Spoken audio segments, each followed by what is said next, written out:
মতিউর রহমান নিজামীকে বিচারিক হত্যার প্রতিবাদে আয়োজিত জাতিসংঘের সামনে বিক্ষোভ সমাবেশের সম্মানিত উপস্থিতি, আসসালামু আলাইকুম। আজকের এই মাওলানা মতিউর রহমান নিজামী বিচারিক হত্যার মাধ্যমে সারা পৃথিবীর মুসলিম উম্মার হৃদয়ে রক্তক্ষরণ হচ্ছে। যারা মতিউর রহমান নিজামীকে কাছ থেকে দেখেছেন তারা দেখেছেন একজন প্রখ্যাত আলেমের কে কীভাবে নির্মমতার শিকার হয়ে জেলবন্দি হয়ে বিচারিক হত্যার মাধ্যমে তাকে দুনিয়া ছেড়ে দিতে হয়েছে।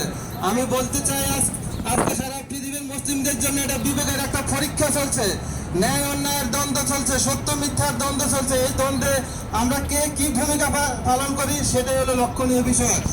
আজকে বিচারিক হত্যার মাধ্যমে আমরা বলতে চাই যারা এই প্রক্রিয়ার সাথে সম্পৃক্ত, এই অফিসারের বিচার একদিন বাংলাদেশের মানুষ করে ছাড়বে ইনশাআল্লাহ।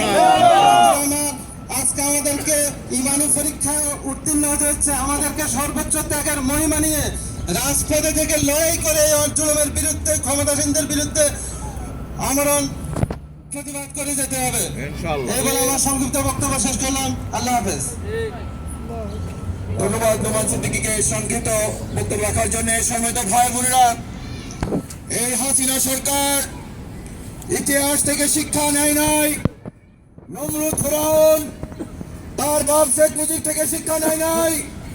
ইনশাআল্লাহ তার অবস্থা এদের থেকে খারাপ হবে। ইনশাআল্লাহ আল্লাহর জমিন থেকে তাদেরকে একবারে মুছে ফেলে দেওয়া হবে। ইনশাআল্লাহ তারা যতই ষড়যন্ত্র করে বাংলাদেশ থেকে ইসলাম মুছে ফেলার জন্য, বাংলাদেশ ইসলাম তত প্রচলিত হবে। ইনশাআল্লাহ আজ আপনারা জানেন পার্শ্ববর্তী একটি দেশ বলছে যে বাংলাদেশের ব্যাপারে বাইরের বহির্বিশ্বের নাক গলানোর জন্য না।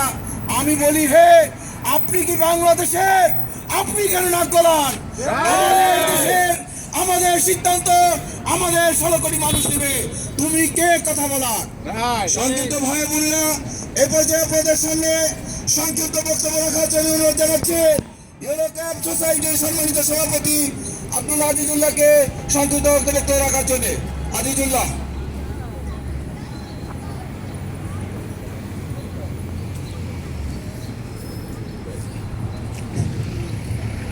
আসসালামু আলাইকুম ওয়া রাহমাতুল্লাহি ওয়া বারাকাতুহু।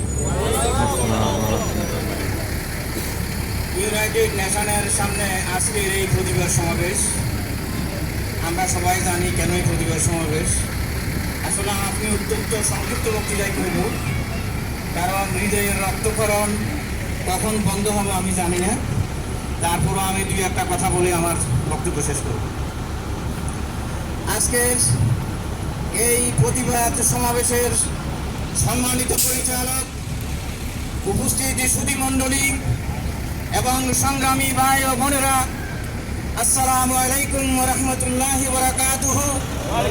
আমি আপনাদের সামনে প্রথমে যে কথাটি বলতে চাই, অত্যন্ত আফসোসের বিষয়, আমরা ইতিহাস থেকে কখনো শিক্ষা গ্রহণ করি না। কারণ শেখ হাসিনাও শিক্ষা গ্রহণ করে নাই, যার জন্য আজকে বাংলাদেশে জুডিশিয়াল কিলিং এর মাধ্যমে আমাদের নেতৃবৃন্দকে হত্যা করা হচ্ছে। কারণ তার বাবার মৃত্যু কিভাবে হয়েছিল আমরা সেটা দেখেছি। সারা বাংলাদেশে ইনশাআল্লাহ ফরার মানুষ ছিল না।